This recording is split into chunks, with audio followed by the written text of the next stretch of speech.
Hello everybody and welcome. Today is Friday, October 31st, and that means it's Halloween, but that's not the topic of this video.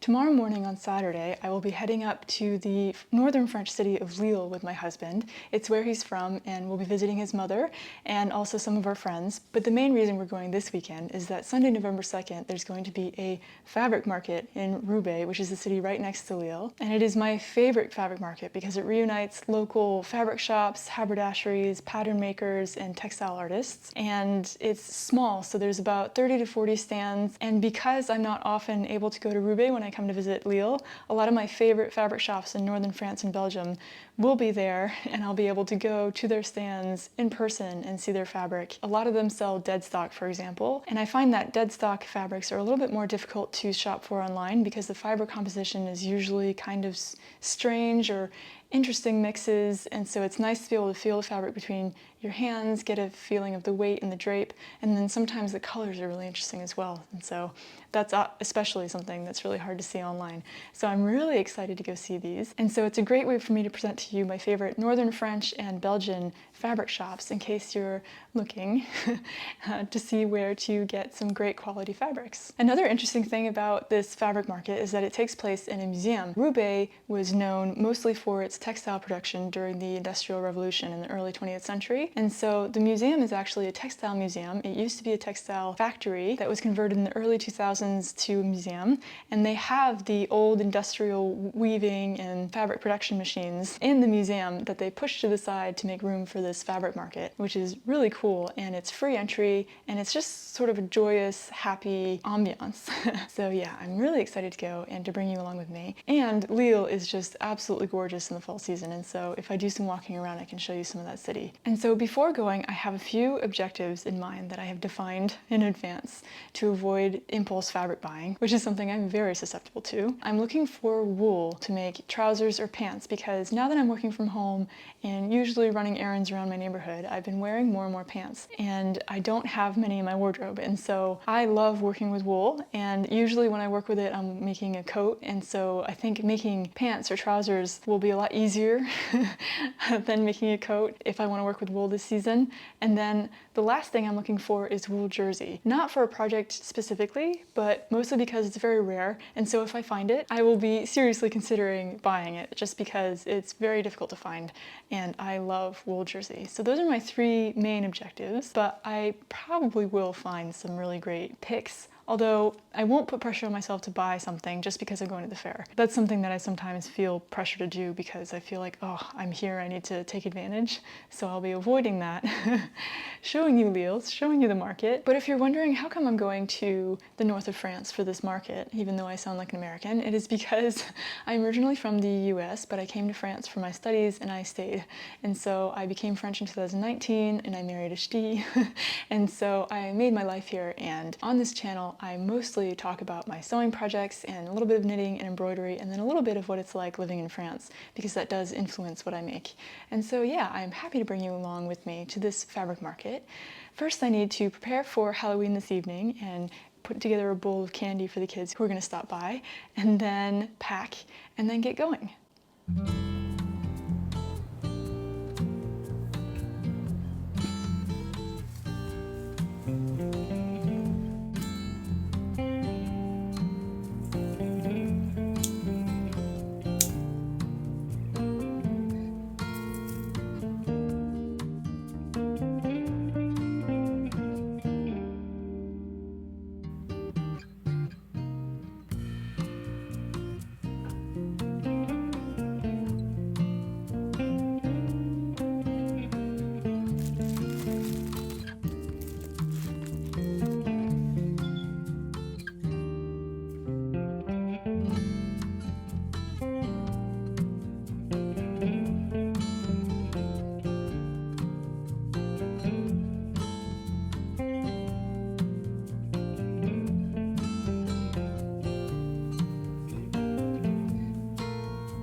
So I'm back now home and in Paris, and I'm so happy that I went to this fabric market.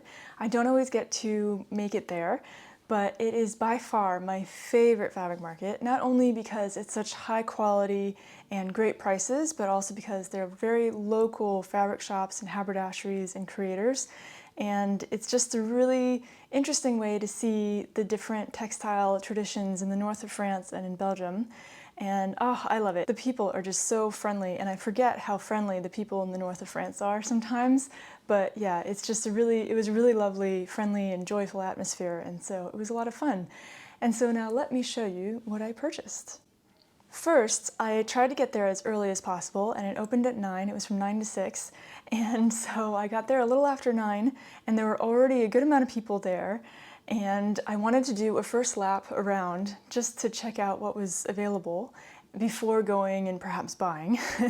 But I was immediately drawn to a stand of a haberdashery that specialized in vintage wares, and it was just beautiful, the things that they had. Especially they had a lot of vintage threads used to repair knitting projects, for example. What interested me the most was the vintage buttons. So they had a wide variety of mother of pearl buttons, and they were just absolutely gorgeous quality for really reasonable prices. And so I ended up picking up 3 different kinds of buttons. The first buttons I picked up were these.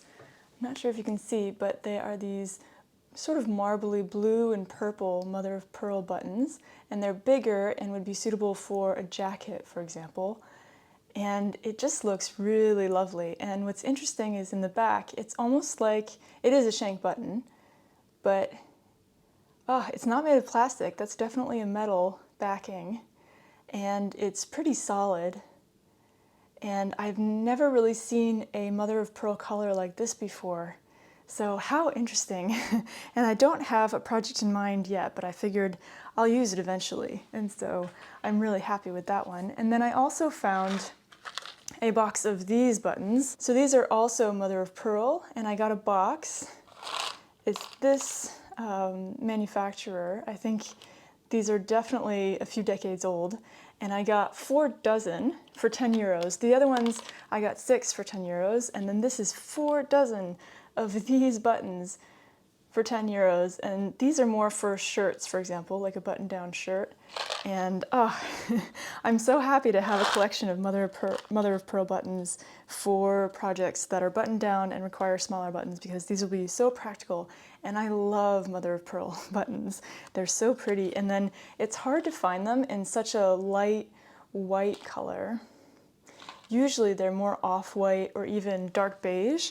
So yeah, I'm really excited about that. And the last buttons that I found were these mother of pearl shank buttons. How gorgeous is that? And as you can see, they were imported from Czechoslovakia. So they're definitely a few decades old. And I got these for 5 euros, all of these. These would be sold for at least 2 euros each, at least where I live. And they're shank buttons as well. So they would be great for more vintage detailed projects, such as the Trouvailles Laura dress. I've made it once before, and it includes a button-down front with shank buttons. And oh, how gorgeous. So these are also mother of pearl, and I don't have a project for them yet, but I'm sure I will use them eventually. And oh, I had so much fun looking through their buttons.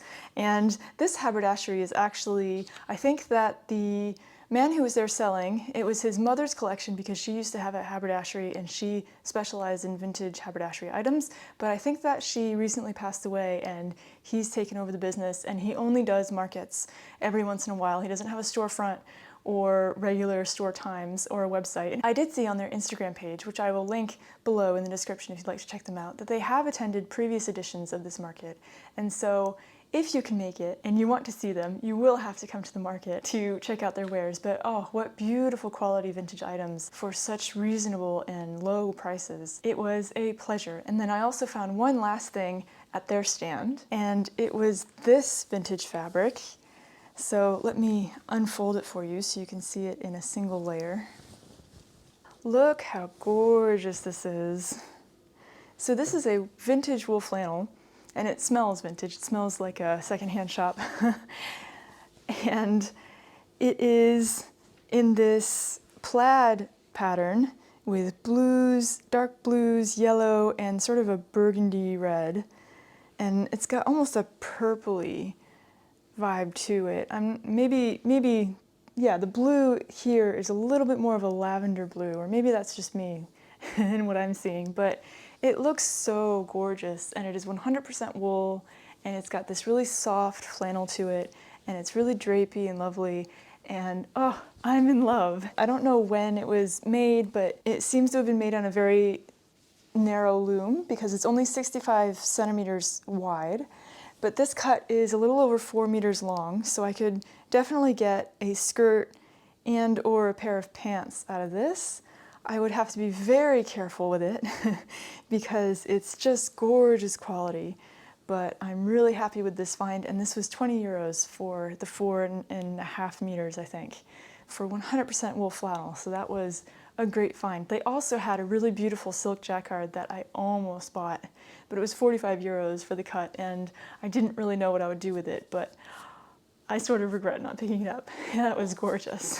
They had a bunch of other vintage fabrics on offer as well, and so if you can find them and go to a market where they're present one day, oh, I hope you can, because it was beautiful.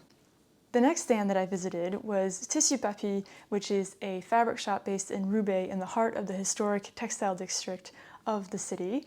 And it is a family-owned business since 1981.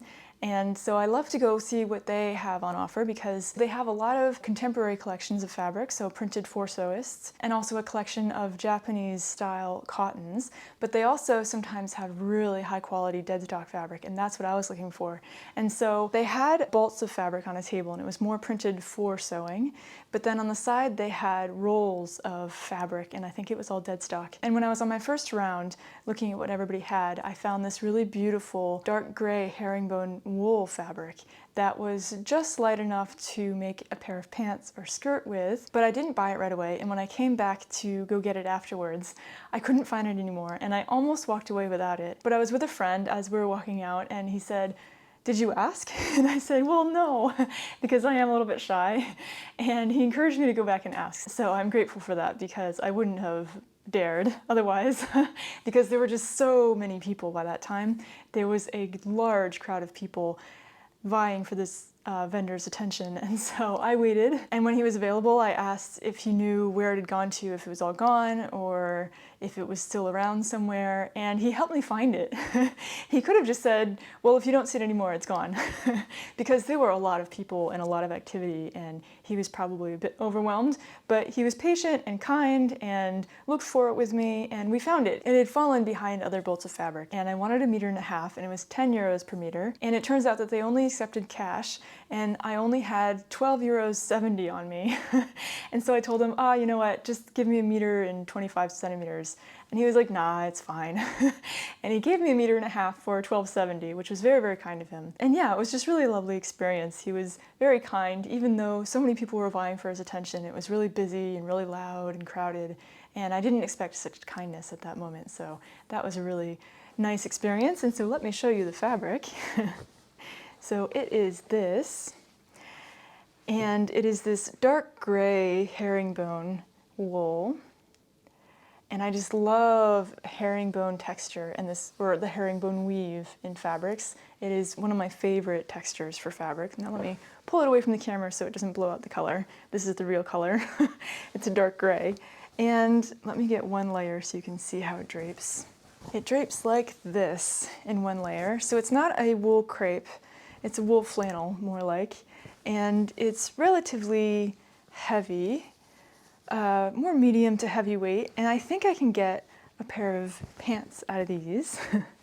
I think that would be nice, and I think because it's a dark gray, it's not as austere as black, but it's also a little bit more formal and would work with a lot of pieces in my winter and fall and spring wardrobe. And it is 100% wool. I think it's 1.55 meters wide, so I think, yeah, I definitely have enough to make a pair of pants. And I'm really happy that I found this, and really grateful for their kindness at the Tissus Papi stand. So while I was looking around, I came upon a stand where I didn't buy anything, but it piqued my interest, and it was a lace stand, so lace from Calais, and it was the Calais Lace Museum stand. It's the Cité Dentelle de la mode.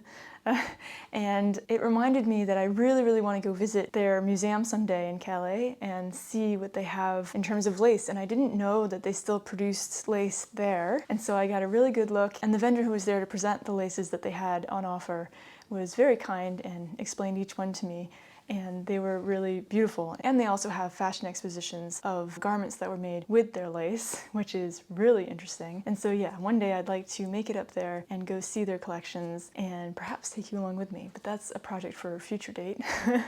But yeah, it was really gorgeous, and it reminded me that I really wanted to get to that museum someday.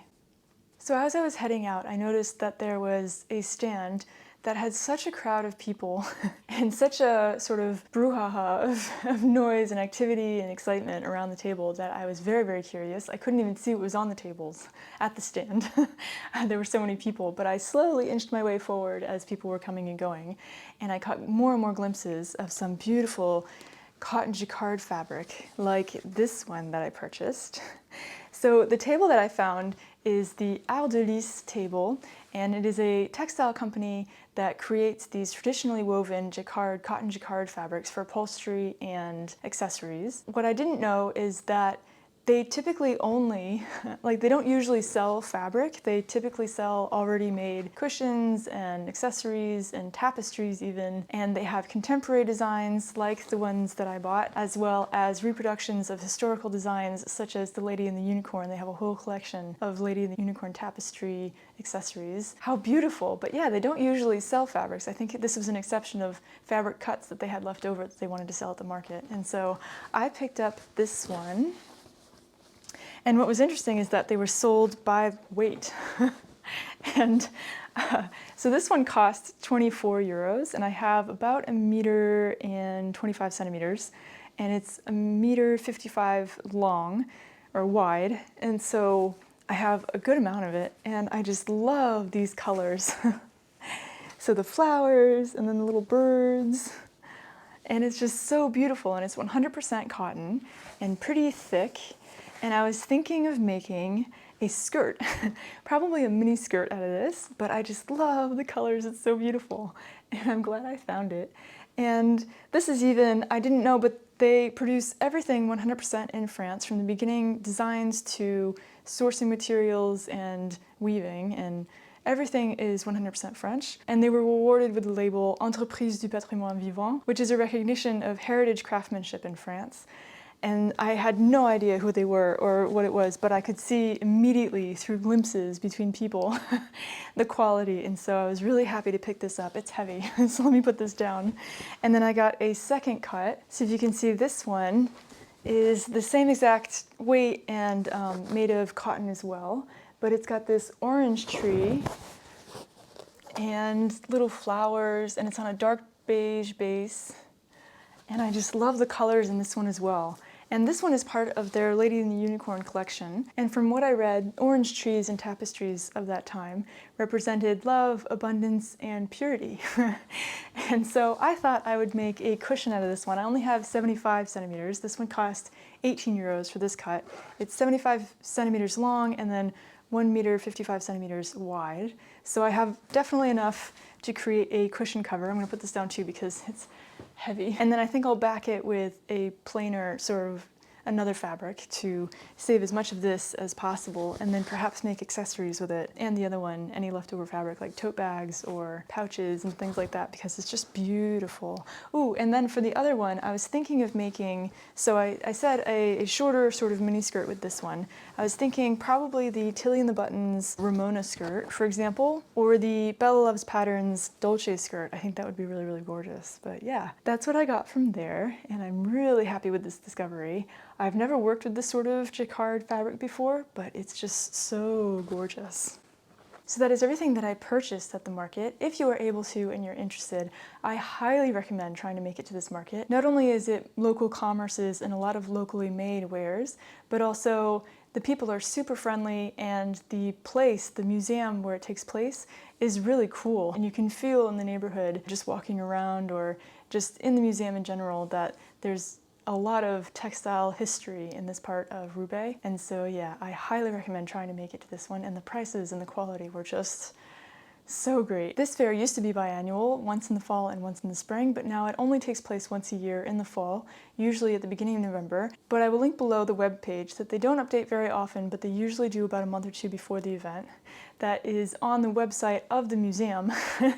And so, yeah, hopefully I'll know more in advance next year, and let you know as well, because I will definitely be going next year. And if you can't make it to the market, I highly recommend checking out Lille in general too. I love this city. I lived there for 3 years. That's where I met my husband at first, and we go back often to see his family and our friends. And even though Lille is known for its very gloomy, sort of rainy weather, what's great about Lille is the people. The people are so friendly, and I forgot that, not having lived there for about 10 years now. I've been in Paris for a while now, and it's just small interactions. The people are just super friendly and smiley and just very welcoming. And I was reminded of the French saying, quand on vient dans le Nord, on brille deux fois, une fois en arrivant et une autre fois en partant. And that means when you come to the North, you cry twice, once when you arrive and again when you leave. Because most people don't really want to go and live in the north of France because it's so cold and rainy and gloomy. But the people are so friendly, and you create such strong attachments to the city and to the north that once you have to leave, you cry again. That's what it means. And so yeah, I really love this region, and I'm really happy that I was able to share it with you. I have more time now to travel to fabric markets now that I am self-employed. So if you know of any interesting, smaller, local fabric markets that have great quality products and reasonable prices in Europe in general and neighboring countries to France, I would be interested in traveling. So let me know if you know of any. I will link below all of the fabric shops and any patterns that I mentioned in the video, so don't hesitate to check that out. And if you enjoyed this video, don't hesitate to leave a thumbs up, subscribe, or leave a tip if you'd like to support this channel. Your contributions make a big difference, and if you're not able to, that's absolutely fine. I'm glad you're here anyways. But if you are, thank you very much. I hope your fall or spring season are going very well. I will see you again here soon with a new video. Take care, and bye-bye.